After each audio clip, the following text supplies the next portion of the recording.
Podcast 4K, The Second Coming. I am one of your hosts, Eli Clausen. And I am Luke Nillig, apparently. Knee-lig. Knee-lug. Yeah. This week's album, we are revisiting Blackjack, and this is unfortunate this time. The album title, Worlds Apart. Of course, Bruce Kulick still involved, which is hard to kind of tell on this album. And Michael Bolton, as always. Yeah, I had my worries about this album going into it, and boy, was I right. And it actually exceeded what I was worried about. But I don't know. What do you think? I was more in the opposite direction, really. I figured it was going to be terrible, and then at least for the first half or so was like, wow. And then it tapered off. I guess I was just in a cynical mood today or something, because I just really was giving this one a hard time on the notes. So we had a week apart since the last recording, so got a little bit of extra comments that have rolled in since then. So let's just go ahead and get into those. Indeed. All right, so we got a few comments here on last time's episode, the Billy Squier episode. We've got a comment from B40B40 who says, Billy should be in the Rock Hall. He was a great artist. I wish Billy Absolutely. were, yeah. But number one, he is a very wealthy man, so he doesn't need money. Two, he's not a young man. He's 69 or 70, so I don't see him doing a full tour. The drummer, Bobby, was an unreal drummer, very like John Bonham. Unfortunately, he died in 1997 at age 44. I mean, come on. How many of these guys that are still out touring really need the money? I mean, Yeah. and a lot of these bands out there, they're all in that same age bracket. I mean, come on. The band we're doing this podcast based around, look at the age they're all in. Yeah, they So, definitely fit both of those bills there. you got Paul McCartney pushing 80 now, Ringo Starr, who is 80. Yeah. So trust me, if he really wanted to, I think he would, and he could. Yep. I've also got a comment here from Robbie Stars, Rabble. Rabble. This album, he says, this album is my absolute favorite from Billy Squier. This is what good music sounded like back in the early 80s. Just a great album. Rich Kid is easily my favorite tune here and was played a lot on my local radio stations here near Reading, Pennsylvania, but it disappeared quickly when Squier brought out his second album and all you heard was Lonely as the Night and The Stroke. Anyway, Bruce Kulick is great on this album, and Rich Kid is by far my favorite solo here. You Should Be High Love is an incredibly underrated song too. I do love the two guitar harmonies throughout the album. I rate this a 9, and you are 100% correct. Billy Boy should be out playing his fantastic music. Rock on, brothers. Thank you, Rebel. Yes. Wow, a 9. That's nice. Definitely. Hey, I know Lonely as the Night and Stroke were they're played to death on the radio, but man, I never get tired of hearing them. I'm sorry, they're just catchy, especially Lonely as the Night. Just love that riff. Right. 1 second. I just realized that I forgot to add that 9 to our thing. I'm just going to go ahead and do that real quick.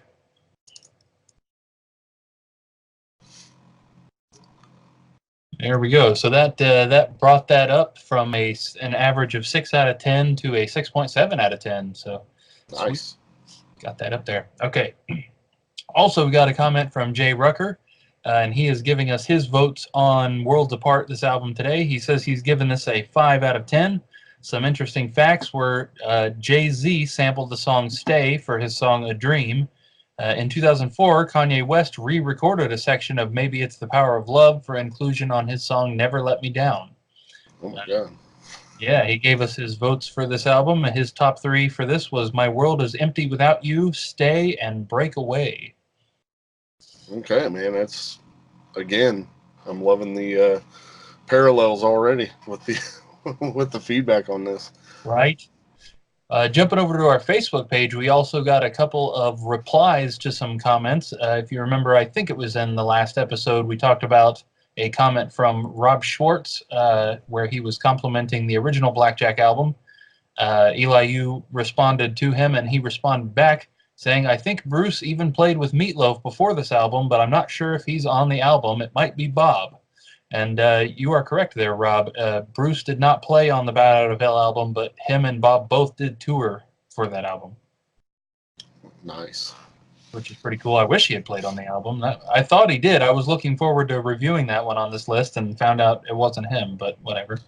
Yeah, I wonder if there's any footage at least. I don't know if I've ever seen any. Same, yeah. We also had a comment from David Cathy that we read on the last episode, talking about the original Blackjack album. Again, Eli, you responded to him, and he responded, the album I thought was okay, wasn't anything terrific, and I don't have the second album. Well, that's a good thing, man. Yeah. Yeah. Not missing a huge amount there. Yeah. So I think that's pretty much it for comments. So ready for some album info? Yeah. Okie dokie. So I gotta say, the first couple of sentences here on Wikipedia really sum this up. If you're wondering why you haven't heard of this album, it says Worlds Apart is the second and final album from the American rock band Blackjack. This album was met with nearly total indifference, sold poorly, and Blackjack disbanded shortly after its release. Woo! So this album was released in 1980. There's no specific date given there.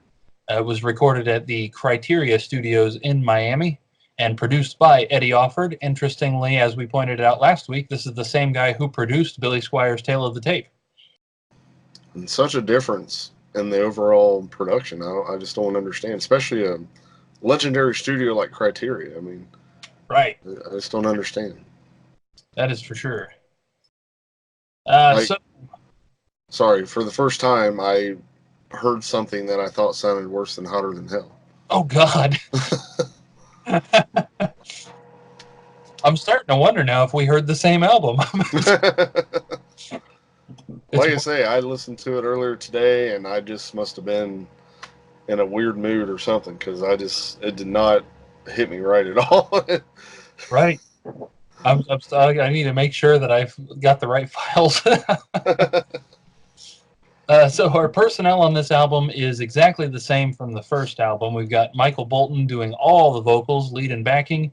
Bruce Kulick doing all the guitars, lead and rhythm. We've got Jimmy Haslip on the bass. Oh, you know what? It does also list him as backing vocals. And also Sandy Gennaro on the drums and percussion. Again, apologies for the name pronunciation. I'm sure that's not correct. We also have Jan Mullany on keyboards, Chuck Kirkpatrick on backing vocals, and Tony Battaglia on backing vocals, as well as Eric Troyer also there on backing vocals. So lots of extra dudes there. Oh, But Mini-Me on backing vocals, huh? yeah, exactly, yeah. Again, and I'm pretty sure I pointed this out in the last episode, I don't know why they don't just list that Jan Mullany as a full member of the band. The keyboards are so prevalent throughout all of this. Yeah, I don't know why they even listed Bruce Kulick as a member, because it felt like you don't even notice him on this album that much. Yeah, that's crazy. That's all I got. So, yeah, we've got Jay's votes here to factor in with ours. So that's definitely nice when it's not just me and you. Yes, for once. Yes, yeah. All right, so starting off with track number 1 is My World is Empty Without You. This is my number 4. Very piano heavy. Again, reminded me of a song that sounds like it would be in the title sequence of an 80s romantic comedy. That was about all. Indeed. Spoiling it early, this is actually my number 1. Cool start. Just immediately, as soon as it started, I thought, I kind of like this better than anything I heard on the first album. Really? Yeah. I thought it was a great start to the album, and just right away, I was like, this is probably my number 1. Wow. All right, track 2 is Love is Hard to Find. This is my number 5. And the only thing I had to say was it's a pretty generic song. Yeah, definitely. This is my number 2. Just shot the load early on this one. This song, in the intro, just reminded me of Crazy Nights. both kind of in production and musically, it felt like something that could have come from that. And then, when Michael Bolton comes in, it's like, all right, the Crazy Nights thing is gone, but but the intro did. Um, and I noted here that at least as of the first chorus of this song, I was really optimistic for the rest of the album. I've again listed that I'm liking this a lot better than the first album. I liked the double lead behind the chorus, and then a really cool Bruce solo here finally. Yeah, it's probably one of the few times that I noticed that you could really tell Bruce is on the album. Yeah, not a lot of solos. um, track 3 is Stay. I was hoping this was possibly a cover of the classic, oldie song "Stay" by Maurice Williams and the Zodiacs. Unfortunately, not. So this is my number 7. This was a very sappy love song. So far, this album is a complete letdown in what I feared. That's what I've noted. You weren't kidding. Go hard. I think at this point too, I went to the bathroom and was sitting on the throne. That's how bad it was. And I was listening from afar. So you were inputting and outputting the same thing. Yes, yes. What did you say? I was adding my own solos. Yes. I listed here. This one is my number 4. The chorus has kind of an easy jazz feel, which was interesting. It's not normally my thing, but it worked in the song. And then after that first chorus, it tapers off almost like the song's done. And I expected them to just go back to that piano thing and go back into a verse, but instead it's a guitar thing, and then it goes into this big, like almost epic thing. The only thing that disappointed me about it is that he's just singing "Stay" over and over. I wish he had written more lyrics. Would have helped that epicness, but then they went back to the original feel at the end of the song, which I thought was a nice way to kind of tie it all together. But yeah, definitely sappy. We're not kidding. Kind of a throwback to the first album, wasn't it? Because wasn't there like a song or so where he just kept repeating the chorus over and over, and it was like one of the long songs too. And Yeah, it's like, he's what is this? all throughout both of these albums. I noticed that it's like he has trouble coming up with a lot of lyrics, so he's like, we'll just pull the Iron Maiden Brave New World entire album and just sing the title of the song over and over. There you go, and it's a hit. So coming in track 4, we have Airwaves. This is my number 1. It was a bit of an improvement. It kind of more upbeat so far, especially after those first couple tracks. And but I noted that so far the album is just, in my opinion, lacking any elements of being a rock album like the first album was. Um, as much as I wanted that first album, like we talked about on that episode, to be kind of that 70s hard type of sound, like at least it felt a little closer to that than what this album does for sure. But yeah, this was my number 1 though. Regardless, I guess it was just kind of nice hearing something a little more upbeat after those last 2 tracks that were pretty sappy and generic. Right, right. Yeah, this one was my number 6. I liked the guitar effect right in the intro. It was weird. It puts you off balance and makes you think, what is going on? But then I think my favorite thing about this song was the chorus, because everybody was doing something different, and it was weird, but it all meshed and came together into this cool piece. And then also the keyboard solo in this, both an interesting tone that almost sounded like a guitar, but also a really good solo. Yeah, Again, disappointed they didn't just list that keyboard guy as a full member. I mean, yeah, absolutely, because he's all over this album, man. yeah, Just stands out. Kind of reminiscent of I think it was Fallen from the first album. It kind of a weird sounding chorus to it, but yet it kind of worked though. The yeah, the harmonies in that. Next track, boy, this is a love heavy album. Maybe it's the power of love. uh-huh. This is my number 8, and right back to the sappy stuff. Not a fan of this one at all. Yeah. I knew it wouldn't be, but I was kind of hoping that it was Huey Lewis. Wasn't. I did like the back and forth of the clean and distortion guitars. Had a cool groove.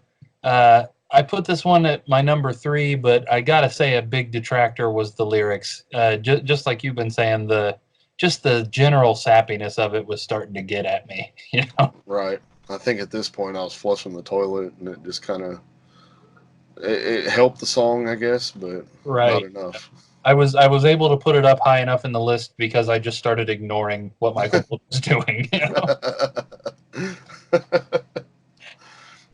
know? Our luck, this will be the episode Bruce sees, not the one on the first album Oh or no! any of the Kiss stuff he played on.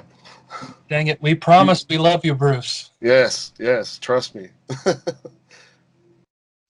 Next, oh God, Welcome to the World.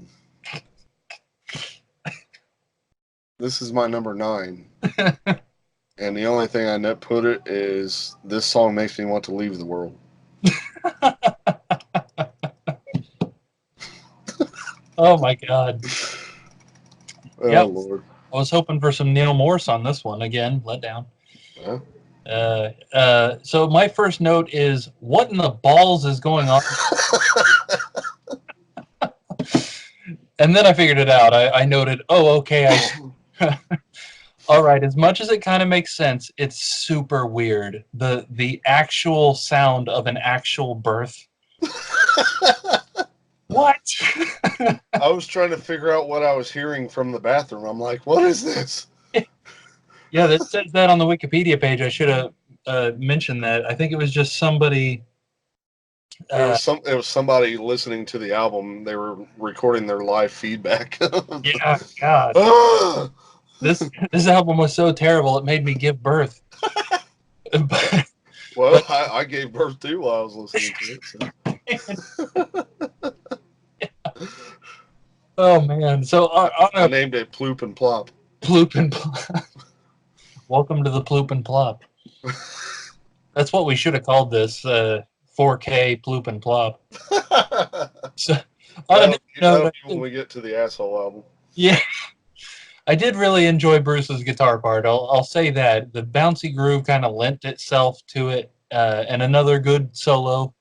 But yeah, that I think honestly that one, this song could have been closer to the top if not for just that intro making me think, what the heck? What is this? Yeah, I had no clue what was going on in my house at that moment. I couldn't figure out if it was the kids watching YouTube or somebody was standing at my door howling and screaming or what. Yeah, Oh Lord. Um, so moving on to something a tad better. Uh, we have Breakaway, and this is my number 2. I said, okay, maybe this is the closest to a rock song this album has to offer. I do have to say it's a pretty cool organ solo in the middle of the song. So once again, the keyboardist is just all over this album, and Bruce is there just to be the name, I guess. I don't know.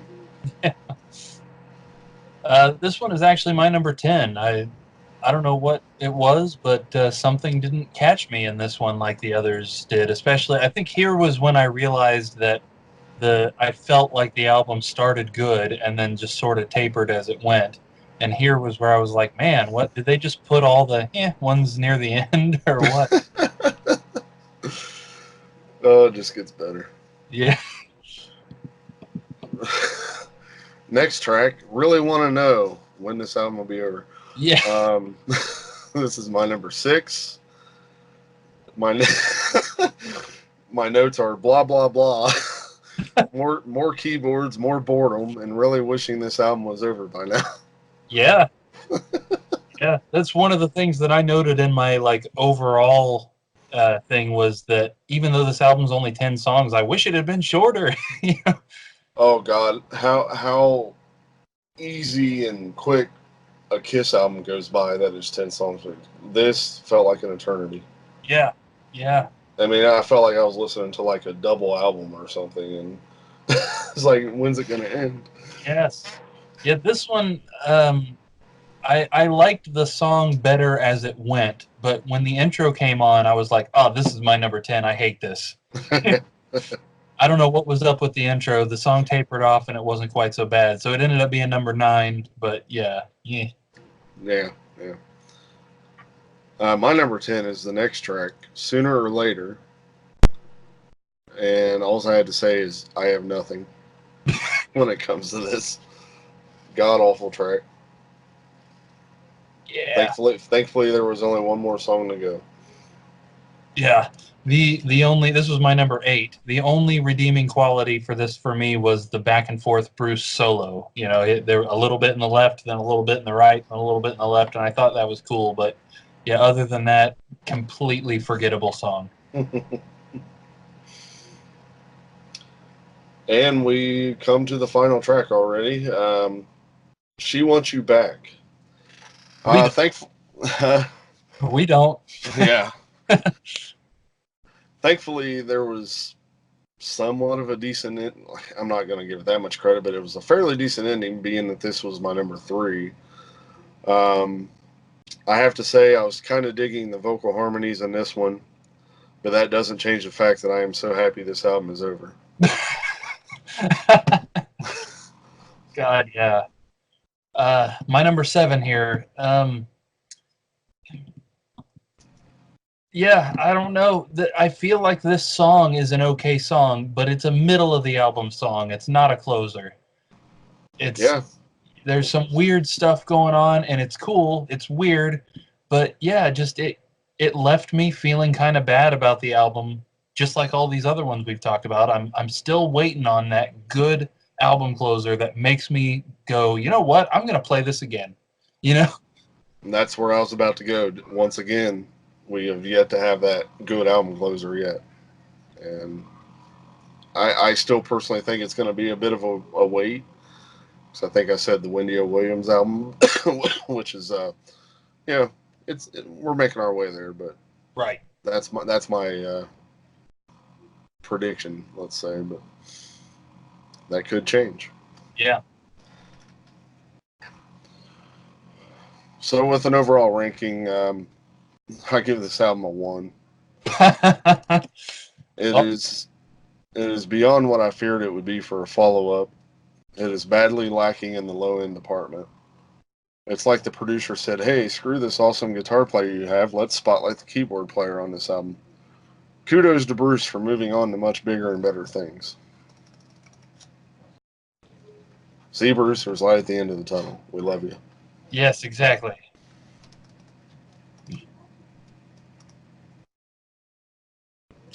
Um, I actually gave this one a 6.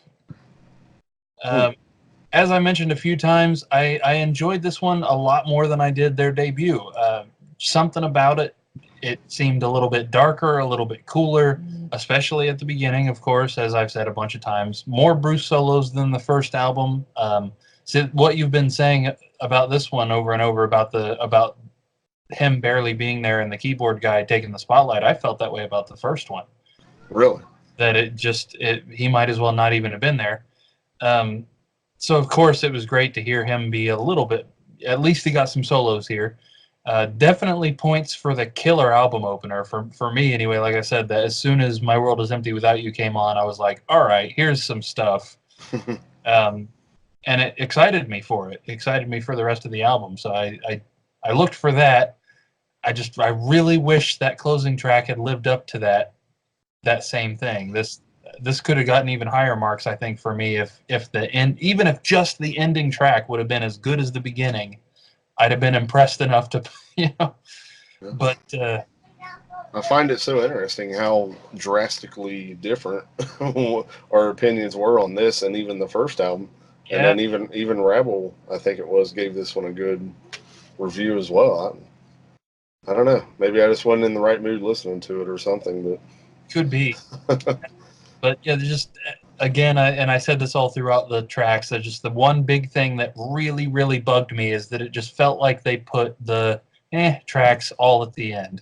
They took the real good ones like My World Is Empty and Airwaves and stuff. They put all that right at the beginning, right where they were sure everybody was going to hear it, and then Yeah. So those of us who decided to listen to the whole thing, meh, I guess it made it hard to finish, as we talked about. It made it feel too long. Um, but yeah, as per usual, none of the songs were flat out terrible, but none of them were memorable either. Even the ones that I liked, if I don't ever hear them again till the day I die, it's not a big deal, Hmm. So like I said, it kind of left a bad taste in my mouth about the album when I came out of it with that "She Wants You Back" just being the album was over and it's like, oh, I expected something else, something, but Yeah, I mean, even that sappy stuff, like, hey, maybe if I was in the right kind of mood, like that dreary kind of just relaxed mood, hey, maybe it would hit me a little different, but and who knows? Maybe I need to give it a second listen just for the sake of it, and maybe try to give it another shot. But I am glad. I'm certainly glad I didn't spend $15 or whatever just to get the vinyl copy of this thing, and was able to find it elsewhere. right. But yeah, that's just so. What was Rebel's top three? He actually didn't give a full ranking for this. He just gave an overall. Oh, cool. Well, that still helps it. Yep. All right. So we need more people to vote on this. Uh, I'm not even sure how we're going to rank it. Oh wow. Yeah, we got all of it tied. All of it.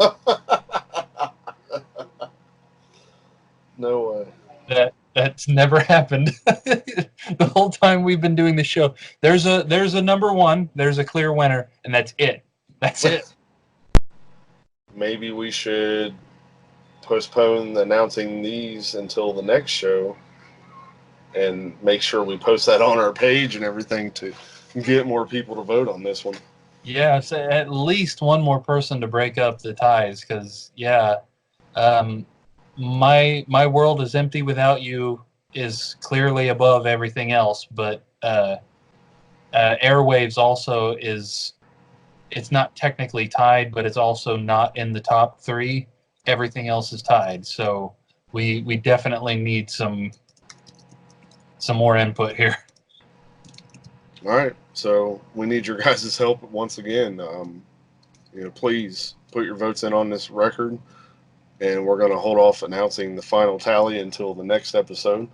So you'll see a post on our Facebook page calling out for the help, and then on the next episode we will hopefully have at least one more person voting to help break that up. So please get them in there. Yeah, Um, Speaking of the next episode, what is the next album? we are finally back into more familiar ground for Kiss fans. We are starting Peter Criss's solo career with "Out of Control." Nice. So yes, we are finally getting into the official Kiss member solo albums. Um, Pretty excited again to revisit this record. Like I said, I've only listened to it probably once, and it's been so long ago I don't remember much from it. Same. Um, Definitely looking forward to visiting all of Peter's stuff again, and lot of these good titles that are coming down the line now. I'm really excited to either hear for the first time or revisit for sure. And I can't say it enough. I say it every episode, but we definitely need your guys' help. Please keep getting the votes in. Um, Again, if anybody wants to come on any of these episodes, especially now that we're getting into the Peter stuff and those kind of albums, maybe more people would be interested in coming on for those. Let us know, man. We'd love to have somebody on here with us. So help break up these ties for sure. Yeah, we're getting a lot more ties on these second coming episodes since there's not quite so many people voting. So we need Yeah, help. yeah. I understand. A lot of you guys probably aren't interested in a lot of these albums, and I get it. But hey, it's part of the thing, and whether or not this is the first official album review of some of these albums that are on YouTube, hey, who knows? But um, just getting all that out there because it's part of history, really, if you think about it. And so yeah, with the Peter stuff coming up, and of course we'll be getting into the Ace stuff before long and all that. So hopefully a lot more of you guys will start really getting back into it, and maybe even want to come on the show with us here and get a lot more input. But anyway, let's please focus on this Blackjack record and get some extra votes out there for that. And hopefully next week for the Peter episode, we'll just get this out of the way first thing, and hopefully we'll have the ties broken up by then. So please do. All right, so that wraps it up then for now. So once again, next week, Peter Criss, Out of Control, his first solo album post Kiss. Um, Speaking of Kiss, hey, they're back in the States. Started on the second, or maybe you can even call it the third leg of the tour. Just a few weeks away from the date here in Cincinnati in our area. We are planning on going for sure. So definitely excited about that, and hopefully we can bring you a follow-up episode and a recap episode like we had intended to do back at the early part of the year.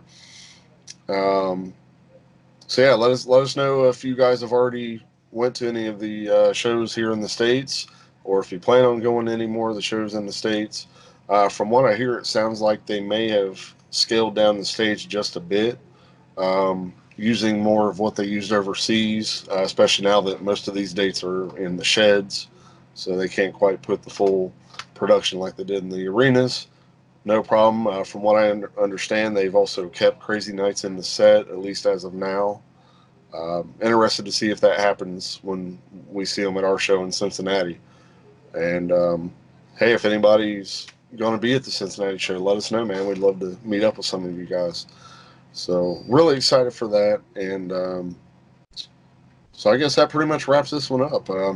Like another fairly short episode, but hey, just hitting the nail on the head. So all right. So once again, get those votes in for Blackjack Worlds Apart, and at the same time, get your votes in for the Peter Criss Out of Control.